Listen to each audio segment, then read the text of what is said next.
brought to you by Biz Analyst.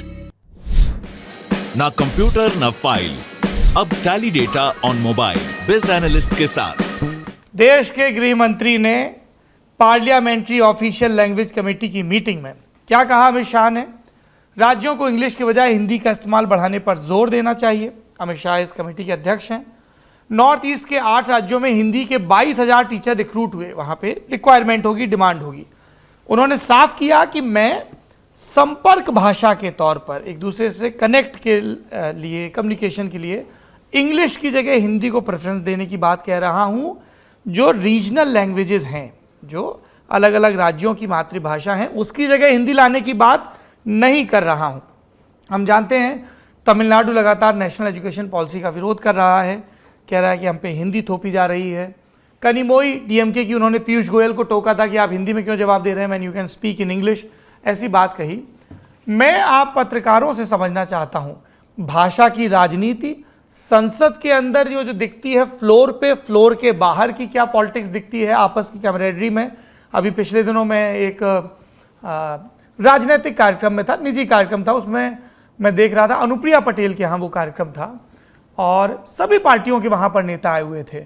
और जो हम अक्सर तस्वीरों में देखते हैं कि अलग अलग राजनीतिक दलों की जो महिला सांसद हैं, उनके बीच जिस तरह की समझदारी, जिस तरह का दोस्ताना दिखता है, वो भी वहाँ पर दिख रहा था। वहाँ पे सुप्रिया सुले भी मौजूद थी, वहाँ कनिमोई भी मौजूद थी, वहाँ प्रियंका चतुर्वेदी मौजूद थी, वहाँ हरसिमरत कौर बादल मौजूद थी, वहाँ साध्वी निरंजन ज्योति भी मौजूद थी। तो आप सारे पॉलिटिकल स्पेक्ट्रम के लोगों को वहाँ पर देख पा रहे थे। अगर महिलाओं की बहुत स्पेसिफिक बात करूँ, लिज, मैं ये जो लैंग्वेज की पॉलिटिक्स है और ये जो डिस्कशन शुरू होता है अलग अलग टाइम पे, इस पे आपका रुख जानना चाहता हूँ।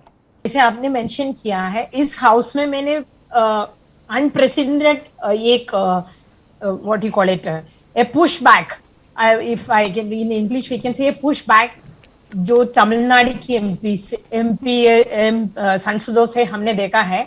जब भी उन्होंने तमिल में उनको जब सवाल पूछते हैं और जवाब जब हिंदी में देखते तो ये लोग प्रोटेस्ट करते हैं सारे के। एक दिन तो हाउस में ऐसा हंगामा हो गया कि पीयूष गोयल ने मना किया, बोला कि मैं हिंदी में ही बोलूंगा। तो एक तमिलनाडु के डीएमके एमपी ने बोला, मैंने तमिल में पूछा, मुझे इंग्लिश में जवाब चाहिए। तो इन्होंने बोला आपको ट्रांसलेशन सुनिए। Jyotiraj Scindia, who can use both languages, he said I will, आपको क्या इतराज है? शशि थरूर से ही locked horns with Shashi Tharoor, क्यों आपको क्या दिक्कत है कि हम हिंदी में बात करें? तो ये पहली बार मैंने देखा। और तमिल डीएमके एमपीस ने एक बड़ा मुद्दा बनाया है हाउस में कि आप जब भी उनका सवाल जब पूछते हैं, उसको जवाब जो नेताएं हिंदी में अंग्रेजी में दे सकते हैं उनको देना है। एक बात तो ये है, पहले और अश्विनी वैष्णव ने, एक दिन मैंने उनसे मिलने के लिए उनकी ऑफिस में गया तो उनकी टेबल के ऊपर मैंने एक बड़ा पेपर देखा, उसमें हिंदी और इंग्लिश और तमिल में लिखा, तमिल वर्ड्स इन इंग्लिश। तो मैंने पूछा उनसे, आप क्या मुझे कुछ तमिल वर्ड सीखना है? तो ये कुछ लोग ऐसे करते हैं कि आपको जो कमराडरी की बात करें, कुछ लोग ऐसे कोशिश करते हैं कि लैंग्वेज सीख के उनको थोड़ा अपना मतलब टू विन द हार्ट्स। एक तरफ से ऐसे होता है, लेकिन दूसरी तरफ से देखिए, मुझे पता है पीयूष गोयल जी ने उस दिन जानबूझ के बोला है कि उनको पता है, उनको जो एक कॉन्स्टिट्यूएंसी है, जो कॉन्स्टिट्यूएंसी ये पसंद करते हैं कि दूसरे लैंग्वेज में जो बात करने से आप एक लड़ाई के लिए, तो उनके लिए थोड़ा ही विल गेट एलिवेटेड। वो that is there in the language thing. लेकिन सौरभ, एक बात आपने अभी पढ़ के सुनाया था कि 22,000 टीचर्स को नॉर्थ ईस्ट में, उसके नीचे आपने एक देखा होगा कि ये 9 ट्राइबल कम्युनिटीज का लैंग्वेज उन्होंने देवनागरी में कन्वर्ट किया है। ये जो चीज है, ये बड़ा डेंजरस चीज है कि आप एक देखिए, एक हर स्टेट का, इंडिया का जो भारत का एक है प्लूरालिटी, डाइवर्सिटी, ऑल दिस हम that is the speciality of India. जो बीजेपी का एक टेंडेंसी है कि except when it comes to election victory, ये लोग अर्थ यूनिफॉर्मिटी चाहते हैं। हर ये जो पहले जब योगा की, मैं योगा के खिलाफ नहीं हूँ, मैं खुद योगा करती हूँ, लेकिन मैं बोल रही हूँ तो मैंने एक लेखक का एक राइटअप पढ़ा था, एक थोड़ा सीरियस राइटअप था, उसमें इन्होंने लिखा था इनका जो ये ऑप्टिक्स, जैसे एक लोग फॉल इन लाइन वाला ये जो आइडियोलॉजी है, इनका बीजेपी का हर चीज से जो हर ऑप्टिक्स वो एक थॉट से निकलता है कि फॉल इन लाइन, और एक तरीके से देखा यूनिफॉर्मिटी। देखिए जैसे जीएसटी के खिलाफ भी ये इश्यू था कि यूनिफॉर्मिटी नहीं, इंडिया में यूनिफॉर्मिटी नहीं हो पाएंगे। आप देख लीजिए साउथ में बिल्कुल अलग है कि साउथ वाले लोगों से आप बोलिए हिंदी। अभी मैं बैंगलोर में हूँ, बैंगलोर में मैं अभी इनकी जो जहां भी स्टाफ है उनसे मैं हिंदी में बात करता हूँ, एक दो वर्ड उनको समझ में आएगा, लेकिन पूरा हिंदी में करना that is not possible in India, and that is not India. ये जो बीजेपी ट्राइबल लैंग्वेज को देवनागिरी में करके व्हाट यू वांट, ये जो नॉर्थ ईस्ट का जो आइडेंटिटी है उनका डाइवर्सिटी है, जो ट्राइबल कम्युनिटी का आइडेंटिटी है वो क्या है, उसको आप ऐसे you can't play with that. But you know BJP ये करते इसलिए कि that is the reason that BJP is still a failure in the south beyond India's. Why BJP is not able to make it? Because इनका जो तमिलनाडु में जाके JP Nadda ji state committee में ये भाषण देंगे कि आप तमिल में बात किया करो, आपकी सारा प्रेस रिलीज तमिल में किया करो, और दिल्ली में आके बोले सारे लैंग्वेज आप सारे भाषण आओ और आप आपस में जो बातचीत आप हिंदी में कर दीजिए। एक हिंदी से कोई nobody is against Hindi, but you can't impose a language in a country like India. That something BJP is not able to understand. You know BJP का ये they think that you know इनकी जो नेताएं जो संघ से काम करके आते हैं, संघ से जो साउथ से कुछ लोग हैं, जैसे मुरलीधरन जी केरला से है लेकिन सारे स्टेट में काम किया है, उनको हिंदी आता है। वो तो कांग्रेस में भी है, यूथ कांग्रेस में जो काम करता है उनको सब हिंदी आता है, इसलिए कि दूसरे स्टेट में जाता है, वो सही है। लेकिन आप लोग ऐसे इंसिस्ट करते हैं हाउस में सब हिंदी में बोलेंगे। आप हमें हिमांशु से पूछ लीजिए, हम जैसे लोग जो हिंदी में बात करते, इवन जम्मू और दिल्ली में बोर्न एंड ब्रॉट अप लोग हैं, उनके लिए भी दिक्कत है जो हिंदी में ये प्रेस रिलीज आता है, इतना मुश्किल है। तो हमसे आप ये लोग ऐसे लीज इस पे एक पॉइंट और जोड़ दो ना। बहुत से वो जर्नलिस्ट हैं जो रीजनल लैंग्वेज में अपने नेताओं से बात करते हैं, जर्नलिस्टों के समूह में, जिसको उस लैंग्वेज की उस स्टेट की लैंग्वेज नहीं आती है। मान लीजिए बंगाली है, कोई मराठी है, ये है। अरे तो इसमें हिमांशु जी इसमें क्या गलत है क्या भाई? It's all about the comfort. इसके नहीं ये कोई भी कई बार जो है हिमांशु हम भी हिंदी में बात करते हैं ना, मैं तो मलयाली हूँ, ठीक है। I'll come to you after Sandeep. By the way, अरे प्लीज मैं बात कर रहा हूँ। एक second Himanshu ji, I will come to you. This is all about the hegemony of Indo-Gangetic Plain, the sheer power of numbers, and the sense of supremacy about the language. Please, sir, 2 minutes. Himanshu ji, I'll come to you. Please, continue. Saurav, one more thing. अभी देखो 2026 में delimitation आएगा, अभी you know redrafting of the constituencies. अभी सब south का सारे राज्यों में ये डर है कि देखो पॉपुलेशन साउथ का जो राज्यों दक्षिण राज्यों ने सब पॉपुलेशन कंट्रोल किया। जब नंबर्स अभी कॉन्स्टिट्यूएंसी का नंबर आएगी, नंबर के पॉपुलेशन के बेसिस में सब क्या होगा कि साउथ का नॉर्थ का प्रोमिनेंस और बढ़ेगा। This is such a threat and such A square for the southern state. अभी सब विषयों में आप आगे देख लीजिए, अभी आगे आप देखेंगे हाउस में, पार्लियामेंट में या सारे विषय में ये आएगा कि ये जो डिलिमिटेशन की बात कैसे होगा कि ये इंडिया में like you know to rule India you don't need any southern state. ऐसा स्थिति आप देख लीजिए फेडरल स्ट्रक्चर के लिए कितना खतरनाक होगा। और दूसरी चीज, southern states can not be punished. उनको इस बात की सजा नहीं दी जा सकती कि उन्होंने परिवार नियोजन का ख्याल रखा, फैमिली प्लानिंग का ख्याल रखा, पॉपुलेशन को अनप्रेसिडेंटेड ढंग से आजादी के बाद नहीं बढ़ने दिया। Sandeep, I will come to you. आपका क्या पॉइंट ऑफ व्यू है इस पॉलिटिक्स ऑफ लैंग्वेज पर, और फिर हम आगे चल के लैंग्वेज ऑफ पॉलिटिक्स पे भी बात करेंगे। Politics of language, politics of language तो सौरभ हमारे यहाँ तो बहुत प्रचलित रहा है। और ये एक्चुअली अलग अलग लेवल पे, जैसे मैं असमिया हूँ, आसाम से हूँ, तो अब जैसे ये वहाँ पे आसाम और बंगाल के जो उसमें भी वो पॉलिटिक्स है, कौन सा language, Bengalis think that Assamese is a derivative of Bengalis, Assamese contest that. So but मेरा अपना मानना ये है कि सब लैंग्वेजेस की अपने जगह है। पर देखिए, इंग्लिश एक इंटरनेशनल लैंग्वेज है। अभी जब आपसे ये बहस सुन रहा था मैं, तो मैं ट्विटर देख रहा था, तो DK शिव कुमार जो कांग्रेस के कर्नाटका के जो प्रेसिडेंट है, उनका एक ट्वीट आया है अभी मैं 10 मिनट पहले 4:49, और मैं पढ़ के सुनाना चाहता हूँ। All Kannadigas are proud of our mother tongue, but we do need a second language to be part of a globalized world. That second language is English. Without English, so many Kannadigas won't be working across the world, and Bengaluru wouldn't be India's IT capital. So there is an argument कि अगर आप हिंदी को जरूर आप मुख्यतः दीजिए, primacy दीजिए, लेकिन आप इंग्लिश का जो जगह है उसको आप नहीं ले जा सकते, क्योंकि आप if you are really competing to be one of the world's IT superpower, technological prowess, health field में कहीं भी आप जाओ, तो there is a reason. I remember going to China once and I met जो NIIT एक institute है, वहाँ के जो chief थे Indian, Prakash Menon. He told me, Sandeep, do you know why China has not been able to overtake the United States?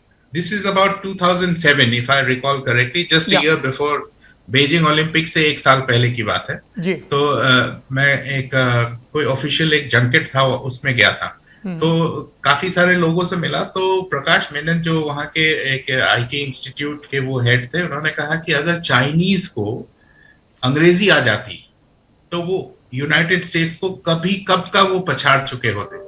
तो English की अपनी जगह है। अगर आप ग्लोबलाइज्ड वर्ल्ड में अगर आप compete करना चाहते हो, तो आप उसको दरकिनार नहीं कर सकते। आप जरूर हिंदी को बढ़ावा दीजिए।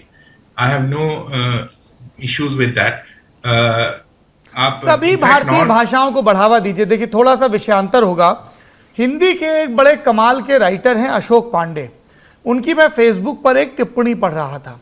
अशोक पांडे सेड कि भारत में अपनी अपनी लैंग्वेजेस के संवर्धन के लिए पर्याप्त कोशिशें नहीं होती हैं इंस्टीट्यूशंस के लेवल पर, सोसाइटी के लेवल पर। उन्होंने एक एग्जांपल दिया। ही सेड कि हमारे यहाँ का जो लिटरेचर है उसका अच्छा ट्रांसलेशन दूसरी फॉरेन लैंग्वेजेस में नहीं होता है, और जो क्लासिक है दुनिया भर की लैंग्वेजेस का, फ्रेंच, स्पेनिश, इंग्लिश और जो दूसरी लैंग्वेज, उनका अच्छा ट्रांसलेशन हिंदी में नहीं होता है। ही सेड कि मार्केस की कोई जब नई किताब आनी होती थी, तो जिन 28-29 लैंग्वेजेस में साइमल्टेनियसली उनकी बुक रिलीज होती थी, उन सबके जो बेस्ट ट्रांसलेटर्स हैं उनको एक जगह लाके ठहराया जाता था, और जैसे जैसे मार्केस की मैन्यूस्क्रिप्ट के चैप्टर आते थे, रियल टाइम वो लोग ट्रांसलेट करते थे, बेस्ट उनको पेमेंट होते थे। आइडिया वाज कि जैसे ही उनकी नई किताब स्पेनिश में, जिस जबान में वो लिखते थे, रिलीज हो, वैसे ही तमाम दूसरी भाषाओं में रिलीज हो, और तब करोड़ों में उनकी करोड़ों कॉपीज बिकती थी। ही सेड कि मुझे काफका की एक बुक का ट्रांसलेशन करना था। मैंने खूब पढ़ा काफका को, फिर मुझे लगा कि मुझे उन जगहों पर जाना चाहिए जहां पे रह के काफका ने ये लिखा है। तो वो यूरोप में गए, उन सारे इलाकों में गए, वापस आए। अब इस पूरे प्रोसेस में उनका एक ठीक ठाक खर्चा हो गया। When he got back to the publisher जिसने प्रॉमिस किया था, तो ही सेड नहीं, इतना तो खर्चा ही नहीं है, अभी रेट पड़ गई और इतना पैसा कहाँ से आएगा।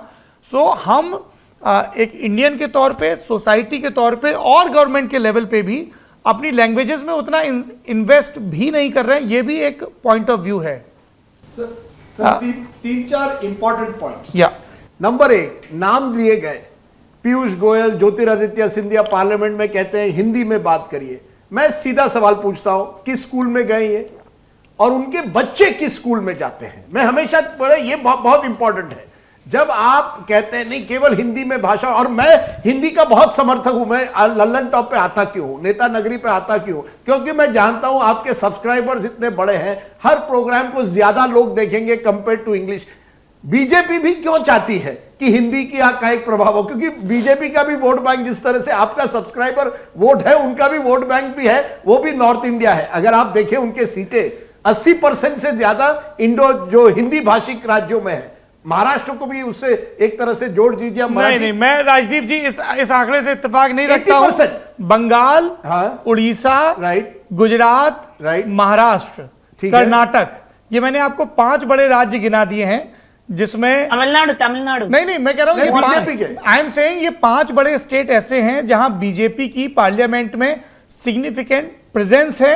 ये नॉन हिंदी स्टेट्स हैं। So when you said 80%, I disagree with that. It will be about 70%. Say 50 to 60. 60 to 70% होगा। और इन राज्यों में भी महाराष्ट्र और गुजरात को मैं मानता हूं वहां भी लोग हिंदी अच्छी तरह से जानते हैं, खास करके गुजरात में, लेकिन अर्बन एरियाज में। लेकिन जो बड़ी पॉइंट मैं कर रहा हूं 2-3, एक तो जैसे मैंने कहा, एक जरूर है, एक जमाने में सौरभ अगर आप नवभारत टाइम्स और टाइम्स ऑफ इंडिया को देखते कि ऐसा लगता कि जो टाइम्स ऑफ इंडिया का एडिटर है उसका एक ऊंचा स्थान था और नवभारत टाइम्स और महाराष्ट्र टाइम्स को वो जगह नहीं मिलती थी। अब वो बदल गया है। आप उसके लिविंग सिंबल है कि आज लल्लन टॉप का ज्यादा प्रभाव है, मैं मानता हूं, compare to any other English news website. और ये आपकी काबिलियत है, लेकिन ये हिंदी का भी प्रभाव है। जो नंबर्स है, आप आंकड़ों से नहीं भाग सकते। जो लिज ने कहा, राजदीप हिंदी नहीं, I will say this is assertion of vernacular. Telugu में भी आप करिए, आप मराठी में करिए, आप बंगाली में करिए। ये टेक्नोलॉजी के आने के बाद लोगों के पास, जब सबके पास फोन आ गए, तो एक क्रेविंग है, वो एक पावरफुल कंज्यूमर है, तो उसको अपनी मातृभाषाओं में, अपनी मादरी जबान में रिलेटेबल कंटेंट चाहिए, और वो हिंदी समेत तमाम भाषाओं में दिख रहा है। बिल्कुल, लेकिन फिर भी compare to Telugu, Hindi is a much larger word. जो लिज ने कहा डिलिमिटेशन के बाद 2026 के बाद जो होने वाला है कि कंस्टिट्यूंसीज, आपके राजनीतिक कंस्टिट्यूंसीज हिंदी हार्टलैंड में बढ़ेंगे, यानी हिंदी का असम्पशन हमें यह देखना होगा कि उसका फॉर्मूला क्या आता है। हो सकता है जिससे हिंदी का प्रभाव और बढ़ेगा। मेरा यह कहना है आज की पॉलिटिकल लैंग्वेज नंबर 1 हिंदी है। आप जितने भी कैबिनेट मिनिस्टर लीजिए, जो उनकी जो फर्स्ट लैंग्वेज है, कईयों की हिंदी है, जो शायद कांग्रेस के जमाने में, खास करके नेहरूवियन एज में नहीं था। उस एज में कई लोग जो आए थे, ऑक्सब्रिज से आए थे, गांधी हो या पटेल हो, सब had all gone to London, become barristers at law, तो अंग्रेजी अच्छी तरह से जानते थे, जो आज नहीं है। हिंदी की जो इंफीरियरिटी कॉम्प्लेक्स थी वो भी चली गई है। मुझे लगता है एक नया जागृत असर्टिव हिंदी भाषिक व्यक्ति है जो पॉलिटिक्स में है, उसके बाहर है, जो अपनी भाषा बोलने में हिचकिचाता नहीं है, जो अच्छी बात है, मैं मानता हूं। लेकिन इसके साथ साथ अगर आप कहेंगे कि Hindi should be an alternative to English, when that is a bad idea। आप लोकल लैंग्वेज जरूर बढ़ावा दीजिए, मराठी हो, तेलुगु हो, तमिल हो, बंगाली हो, but as a link language is Hindi the best link language. Globalised world में मुझे लगता है अंग्रेजी इज अ बेटर लैंग्वेज। पर आप ये एक स्टार्टा को देख के बोल रहे हैं राजदीप, जैसे फर्ज करिए कि मैं एक वर्किंग प्रोफेशनल हूं जो दिल्ली एनसीआर में रहता है जी। लिज अभी बेंगलुरु में है, मैं बेंगलुरु में जाता हूं, and if we say get to meet in a restaurant, एक रेस्तरां में हमारी मुलाकात होती है, तो बहुत मुमकिन है कि हम शुरुआती बातचीत अंग्रेजी में करें जी। पर इस देश में एक बड़ा वर्ग है जो लोअर स्ट्राटा का है, लोअर इनकम ग्रुप का है, जो कामकाज की तलाश में जाता है। जब उत्तर प्रदेश या बिहार का एक मजदूर पंजाब, गुजरात, महाराष्ट्र या तमिलनाडु में जाता है, तो वो या तो थोड़े स्थानीय भाषा के शब्द सीखता है या हिंदी में बात करता है। तो एक वो भी तो आर्ग्यूमेंट है कि हम सब लोग, ये सिनेमा की वजह से हो सकता है और दूसरी वजह से हो सकता है कि बाय एंड लार्ज जब तक पॉलिटिकली उसको असर्ट ना किया जाए, एक तमिलनाडु का उदाहरण छोड़ दें तो सब जगह लोग हिंदी में बात करने मैं इसके विरोध में नहीं हूं, बट मैं कह रहा हूं आप एक लैंग्वेज को दूसरे लैंग्वेज के खिलाफ टकराव में मत लाइए। मेरा जो ड्राइवर है वो आता है दरभंगा से, उसने तय किया कि उसका बेटा जो है वो अंग्रेजी सीखेगा। English is aspirational. आप बिहार में जाइए, उत्तर प्रदेश, खास करके बिहार में कितने जगहों में इंग्लिश स्पीकिंग कोचिंग क्लासेस आपको दिखेंगे। आप पंजाब में जाइए, लोग, इट इज एस्पिरेशनल। अगर मैं जाना चाहूं, मैं पंजाब में हूं, मैं कनाडा जाना चाहता हूं, ऑस्ट्रेलिया जाना चाहता हूं, यूके, मुझे इंग्लिश सीखनी है। Same thing today in Bihar. मुझे अगर दिल्ली आकर या बड़े शहर में आकर एक अपनी पहचान बनानी है, आईटी सेक्टर जाना है, तो मुझे अंग्रेजी सीखनी पड़ती। मैं ये कह रहा हूं इट इज पॉसिबल। जो कहा गया ना, आप यूनिफॉर्मिटी मत, डोंट पुश इट, ये ऑटोमेटिकली होगा। मेरा कहना है ओवर टाइम कैसे हुआ है कि एक महाराष्ट्रन व्यक्ति आज दिल्ली में आकर 28 सालों के बाद एक हिंदी में आपके साथ प्रोग्राम कर सकता है। That's a power of over time ये हो जाएगा। नहीं सर, समय दीजिए ना सर। सर उसमें एक कैविएट आप थोपिए मत। सर लिज ने जो बात कही ना कि आपको उस प्लूरैलिटी को, उस विविधता को सेलिब्रेट करना पड़ेगा, और जब आप अपने आप को असर्ट नहीं करोगे, I agree with you there, मैं आपसे सहमत हूं। तो आप देखिए, मैं ऐसी मनी मन सोच रहा था कि इस शूट के खत्म होने के बाद जो मैं पहला काम करूंगा वो ये कि हमारे जो नेता नगरी के शो के प्रोड्यूसर हैं गौरव ताम्रकाट, मैं उनको बधाई दूंगा कि एक इतना अच्छा पैनल है जिसमें एक असमिया भाषा बोलने वाली, एक मलयालम बोलने वाली, एक मराठी बोलने वाले जिनको कोंकणी नहीं आती है। हाँ, नहीं आती, ये मेरा मजाक कर रहा हूँ भाई, और हिंदी भाषा में बात करने वाले और अंग्रेजी में सब समझने वाले लोग एक जगह जुटे हैं। भाषा से अब मैं अगले मुद्दे पर चलता हूं। छोटा एक लास्ट राजदीप जी, समय की कमी है। बहुत छोटा पॉइंट। हमेशा बीजेपी, ये कोई नया मुद्दा नहीं है। हिंदी, हिंदू, हिंदुस्तान, आप जानिए 60s और 70s के जो डिबेट हुए, बीजेपी जिस तरह से गई, अटल बिहारी वाजपेयी ने यूनाइटेड नेशन में जाकर हिंदी में क्यों भाषा की, he wanted to send out a message to wider world, लेकिन उन्होंने कभी ठोपा नहीं कि आप हिंदी में बात करेंगे। मुझे लगता है ये जो ठोपने की आदत है ना, इससे हमें बचना अभी ये चाहिए। इंटरप्रिटेशनल है, क्योंकि अमित शाह ने बहुत आज पूर्वोत्तर में जाइए, कई लोग हिंदी अच्छी तरह से जानते हैं क्योंकि धीरे धीरे हिंदी का वहां प्रचार वैसे हुआ भी है। सरकारों के पुश करने से भाषा नहीं बदलती हाँ, है। ये